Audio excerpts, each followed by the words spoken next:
സ്നേഹമുള്ളവരെ, നമ്മൾ ഒരുമിച്ചുള്ള തീർത്ഥാടനം നമുക്ക് തുടരാം.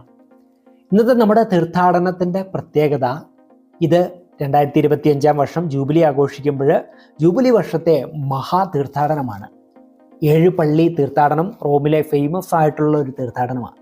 ഇതിൻ്റെ ഒരു പ്രത്യേകത എന്ന് പറയുന്നത് ജൂബിലി വർഷത്തിൽ തുറക്കപ്പെടുന്ന ഹോളി ഡോറുകളിലൂടെ പ്രവേശിച്ച് 4 ബസിലിക്കയുടെ ഹോളി ഡോറിലൂടെ പ്രവേശിച്ച് ദണ്ഡവിമോചനം പ്രാപിക്കാനായിട്ട് നമുക്ക് സാധിക്കും.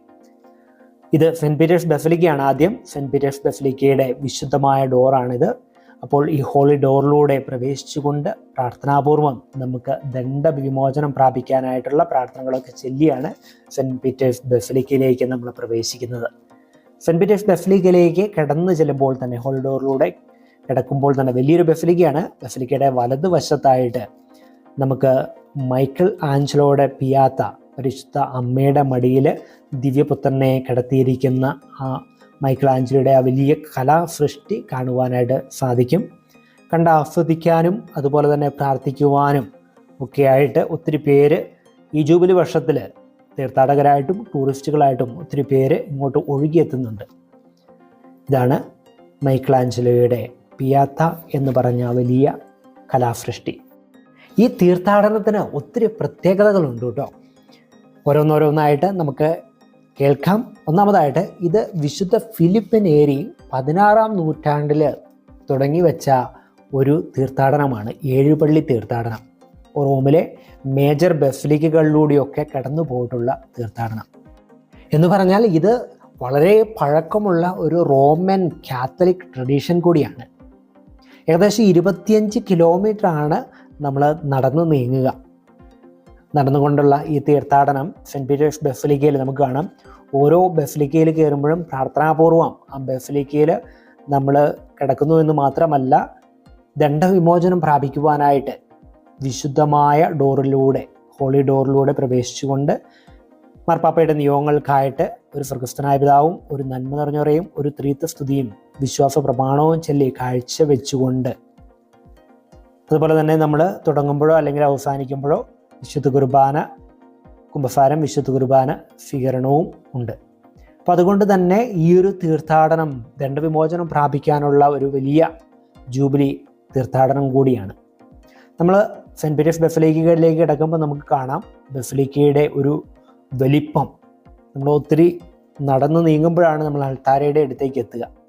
ഇന്നിവിടെ വലിയൊരു പ്രോഗ്രാം നടക്കാനുള്ളത് കൊണ്ട് ചെയറുകളൊക്കെ വളരെ കൃത്യമായിട്ട് അറേഞ്ച് ചെയ്ത് വിശുദ്ധ കുർബാനയ്ക്കുള്ള കാര്യങ്ങളെല്ലാം ഒരുക്കി വെച്ചിരിക്കുന്നതായിട്ടാണ് നമുക്ക് കാണുക. അതുകൊണ്ട് തന്നെ നമുക്ക് മുന്നോട്ട് കടന്നു പോകാനായിട്ട്, അൾത്താരയുടെ അങ്ങോട്ട് കടന്നു പോകാനായിട്ട് സാധിക്കുകയില്ല. നമ്മളിതാ ഇവിടെ നിന്നുകൊണ്ട് നമുക്ക് എത്താൻ പറ്റുന്ന സ്ഥലത്ത് നിന്നുകൊണ്ട് നമ്മൾ പ്രാർത്ഥിക്കുകയാണ്. പ്രത്യേകിച്ച് ജൂബിലി വർഷത്തിൻ്റെ പ്രാർത്ഥനകളും അതുപോലെ തന്നെ ദണ്ഡവിമോചനത്തിൻ്റെ പ്രാർത്ഥനകളൊക്കെ ഞങ്ങൾ ഒരുമിച്ച് ചൊല്ലിക്കൊണ്ട് മുന്നോട്ട് നടന്നു നീങ്ങുന്നു. സെൻറ്റ് പീറ്റേഴ്സ് ബസിലിക്കയെക്കുറിച്ച് ഞാൻ പറയാതെ തന്നെ നമുക്ക് എല്ലാവർക്കും അറിയാം. വിശുദ്ധ പത്രോസ്ലീഹയുടെ കബറിടം അൾത്താരയുടെ താഴെയാണ്. അതുപോലെ തന്നെ വിശുദ്ധ പത്രോസ്ലീഹയുടെ പിന്തുടർച്ചക്കാരായ മറ്റ് മാർപ്പാപ്പമാരെയൊക്കെ അടക്കിയിരിക്കുന്നത് ഈ സെൻറ്റ് പീറ്റേഴ്സ് ബസിലിക്കയുടെ അണ്ടർഗ്രൗണ്ടിലാണ്. സെൻറ്റ് പീറ്റേഴ്സ് ബസിലിക്കയുടെ ഡൂമാണ് നമ്മൾ കാണുന്നത്. വളരെ വലിയ കത്തീഡ്രൽ ചർച്ചാണ്, അല്ലെങ്കിൽ ബസിലിക്ക ദേവാലയമാണ് ഈ സെൻറ്റ് പീറ്റേഴ്സ് ബസിലിക്ക. നമുക്ക് വിശുദ്ധ പത്രോസ്ലീഹയുടെ പ്രത്യേക മാധ്യസ്ഥം അപേക്ഷിച്ച ദിവസം പ്രാർത്ഥിക്കാം. നമ്മുടെ ജീസസ് യൂത്ത് അംഗങ്ങളെല്ലാവരും കൂടെ വിശുദ്ധ പത്രോസ്ലീഹയുടെ ബസിലിക്കയിൽ നിന്ന് ഇറങ്ങുമ്പോൾ കൈ കോർത്ത് പിടിച്ചുകൊണ്ട് ജീസസ് യൂത്തിൻ്റെ ആ ഒരു തീഷ്ണതയോട് കൂടെ തന്നെ നമ്മൾ പ്രാർത്ഥനകൾ ചെല്ലുന്നു.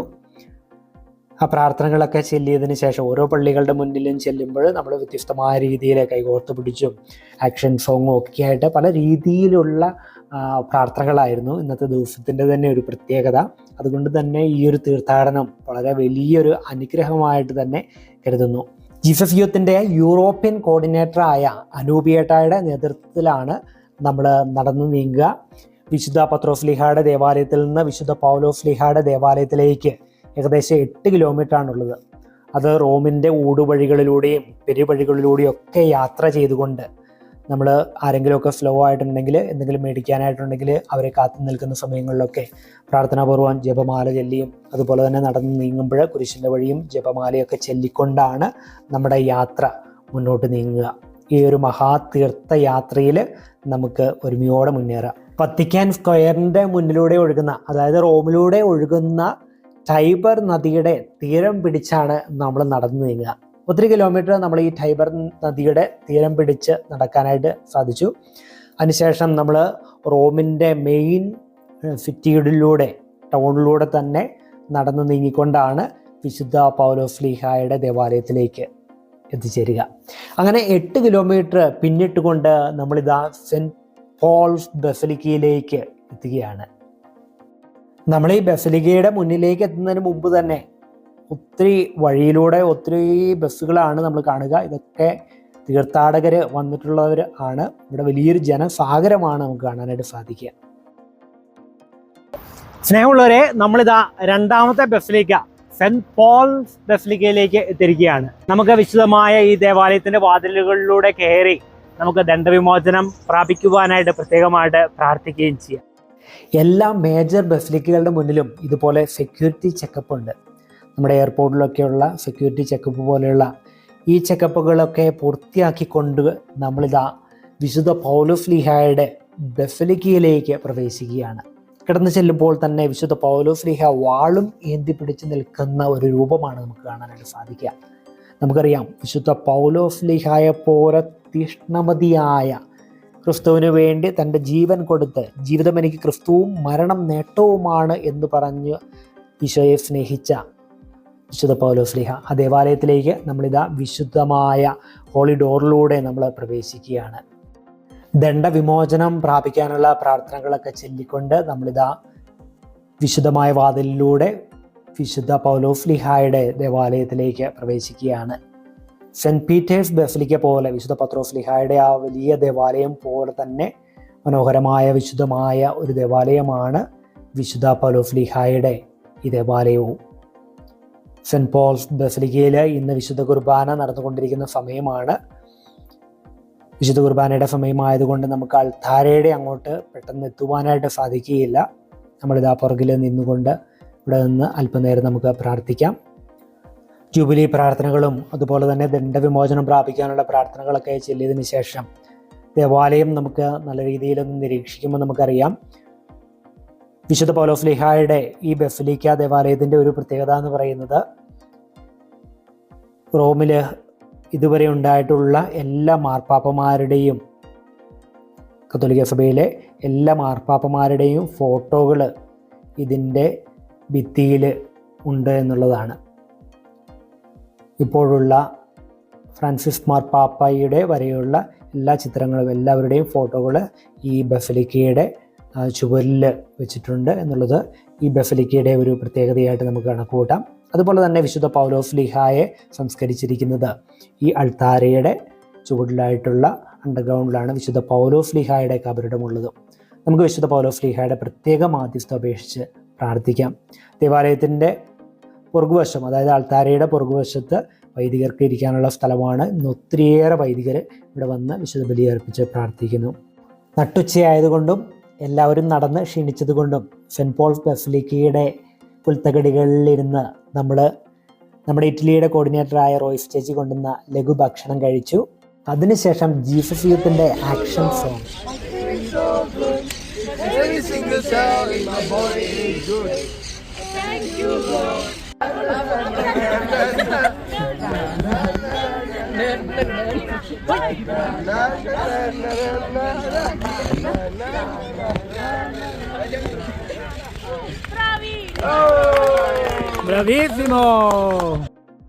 നമുക്ക് നമ്മുടെ തീർത്ഥാടനം തുടരാം.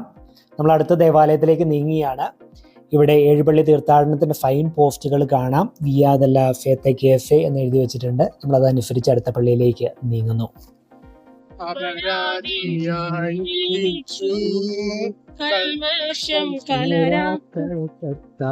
വിശുദ്ധ പൗലോസ്ലീഹായുടെ ദേവാലയത്തിൽ നിന്ന് 7 കിലോമീറ്റർ നടന്നു നീങ്ങി നമ്മൾ വിശുദ്ധ സെബസ്ത്യാനോസിന്റെ ദേവാലയത്തിലേക്ക് എത്തിച്ചേരുകയാണ്. സ്നേഹമുള്ളവരെ, നമ്മളിതാ മൂന്നാമത്തെ ദേവാലയത്തിലേക്ക്, വിശുദ്ധ സെബസ്ത്യാനോസിന്റെ ദേവാലയത്തിലേക്ക് തിരിക്കുകയാണ്. നമുക്ക് ദേവാലയത്തിന്റെ ഉള്ളിലേക്ക് കയറാം. ആ വിശുദ്ധമായ ആൾത്താരയുടെ മുമ്പിൽ നമുക്ക് പ്രാർത്ഥിക്കാം. വിശുദ്ധമായ വിശുദ്ധ സെബസ്ത്യാനോസിൻ്റെ ദേവാലയത്തിനുള്ളിലേക്ക് നമ്മൾ പ്രവേശിക്കുകയാണ്. നമുക്ക് പ്രാർത്ഥനാപൂർവം ഈ ദേവാലയത്തിലായിരിക്കാം. നമ്മൾ ഈ കാണുന്നതാണ് വിശുദ്ധ സെബസ്ത്യാനോസിൻ്റെ ഖബറിടം.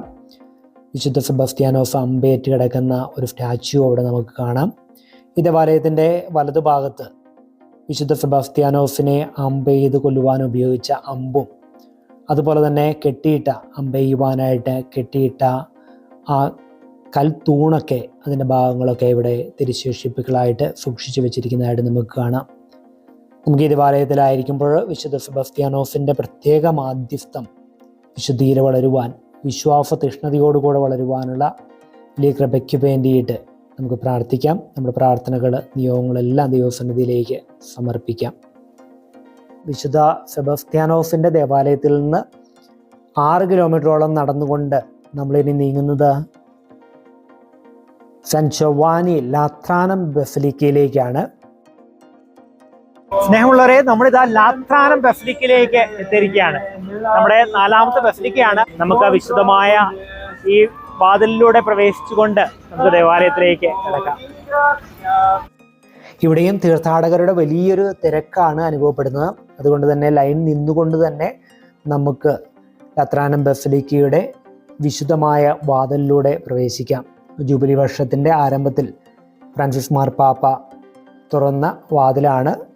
നമുക്ക് ഈ വാതിലിലൂടെ പ്രവേശിക്കുമ്പോൾ ദണ്ഡവിമോചന പ്രാർത്ഥനകളും അതുപോലെ തന്നെ ജൂബിലി പ്രാർത്ഥനകളൊക്കെ ചൊല്ലിക്കൊണ്ട് നമുക്ക് ലാത്രാനം ബസലിക്കയിലേക്ക് പ്രവേശിക്കാം.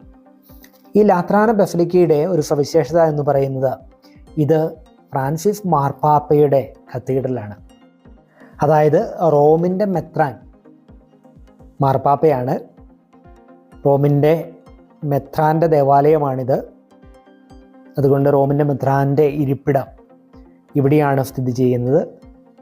ഫ്രാൻസിസ് മാർപ്പാപ്പയുടെ ബസലിക്ക ദേവാലയമാണിത്. നമുക്ക് ഈ ദേവാലയത്തിൽ പ്രത്യേകമായിട്ട് പ്രാർത്ഥിക്കാം. നമ്മുടെ പ്രാർത്ഥനകൾ, നിയോഗങ്ങളൊക്കെ ദൈവസന്നിധിയിലേക്ക് നമുക്ക് സമർപ്പിക്കാം. നമ്മളിതാ സാന്താ ക്രോച്ചെ ദെ ജെറൂസലേം എന്ന ദേവാലയത്തിലേക്ക് തിരിക്കുകയാണ്. നമുക്ക് ദേവാലയത്തിൻ്റെ അകത്തേക്ക് പ്രവേശിക്കാം. ലാത്രാനം ബസലിക്കയുടെ അടുത്ത് തന്നെയാണ് ഈ ബസലിക്ക. ഏകദേശം 500 മീറ്റർ, 1/2 കിലോമീറ്റർ നടന്നു കഴിഞ്ഞാൽ നമ്മളിതാ സാന്താ ക്രോച്ചെ ദേവാലയത്തിലേക്ക്, സാന്താ ക്രോച്ചെ ദി ജെറൂസലേമെ എന്ന ദേവാലയത്തിലേക്ക് എത്തുകയായി. ദേവാലയത്തിന് ഉള്ളിലേക്ക് നമ്മൾ പ്രവേശിക്കുന്നു. അൾത്താരയുടെ മുമ്പിൽ നമുക്ക് പ്രാർത്ഥിക്കാം. പ്രത്യേകമായിട്ട് ജൂബിലി പ്രാർത്ഥനകളും ദണ്ഡവിമോചന പ്രാർത്ഥനകളൊക്കെ ചൊല്ലിക്കൊണ്ട് തന്നെ നമുക്ക് വിശുദ്ധ കുരിശിൻ്റെ തിരുശേഷിപ്പുകൾ സൂക്ഷിച്ചിരിക്കുന്ന ഈ ഒരു ദേവാലയത്തിൽ ആയിരിക്കാം. ഈ ഒരു ദേവാലയത്തിൻ്റെ പ്രത്യേകത എന്ന് പറയുന്നത് വിശുദ്ധ കുരിശിൻ്റെ തിരുശേഷിപ്പുകൾ, അതുപോലെ തന്നെ കുരിശിലെ ആണി ഒക്കെ ഇവിടെ സൂക്ഷിച്ചു വെച്ചിട്ടുണ്ട്. ദേവാലയത്തിൻ്റെ ഇടതുവശത്തേക്ക് നീങ്ങുമ്പോൾ നമുക്ക് ഇതിനു മുകളിലെ ചെറിയ ദേവാലയത്തിലേക്ക് സ്റ്റെപ്പ് കയറി എത്താവുന്നതാണ്. അവിടെയാണ് ഈ തിരുശേഷിപ്പുകൾ സൂക്ഷിച്ചു വച്ചിരിക്കുക.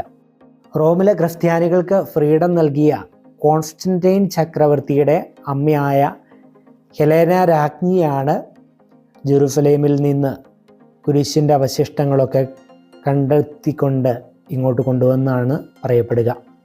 നമുക്കിവിടെ കുരിശിൻ്റെ അവശിഷ്ടങ്ങളും അതുപോലെ തന്നെ ഈശോയെ കുരിശിൽ തറച്ച ആണിയും മുൾക്കിരീടത്തിലെ മുള്ളൊക്കെയാണ് ഇവിടെ സൂക്ഷിച്ചു വച്ചിരിക്കുക.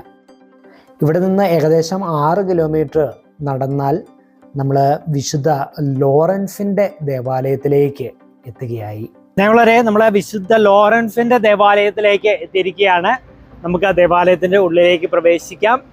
അൾത്താരയുടെ മുമ്പിൽ നമുക്ക് പ്രത്യേകമായിട്ട് പ്രാർത്ഥിക്കാം. വിശുദ്ധ ലോറൻസിൻ്റെ കബറിടത്തെങ്കിലും നമുക്ക് പ്രത്യേകമായിട്ട് മാധ്യസ്ഥം അപേക്ഷിച്ച് പ്രാർത്ഥിക്കാം. വിശുദ്ധ ലോറൻസിനെ കുറിച്ച് നമുക്കറിയാവുന്നതാണ്. സഭയുടെ ആദ്യകാല ഡീക്കനായിരുന്നു വിശുദ്ധ ലോറൻസ്. വിശുദ്ധ ലോറൻസിൻ്റെ രക്തസാക്ഷിത്വം അത് വളരെ ധീരമായിരുന്നു. അതുപോലെ തന്നെ വളരെ സ്നേഹപൂർവം അതിനെ വിശുദ്ധ ലോറൻസ് നേരിട്ടു എന്നുള്ളതാണ്. വിശുദ്ധ ലോറൻസിനെ തീയിൽ പൊരിച്ചാണ് കൊല്ലുക. അപ്പോൾ അദ്ദേഹത്തെ ഒരു വശം തീയിൽ പൊരിക്കുമ്പോൾ അദ്ദേഹം പറയുകയാണ്, ഒരു വശം എൻ്റെ വെന്തു, ഇനി അടുത്ത വശം വേകുവാനായിട്ട് മറച്ചു കിടത്തുക എന്നൊക്കെ പറയുന്ന ഒരു ഭാവമൊക്കെ ഉണ്ട്.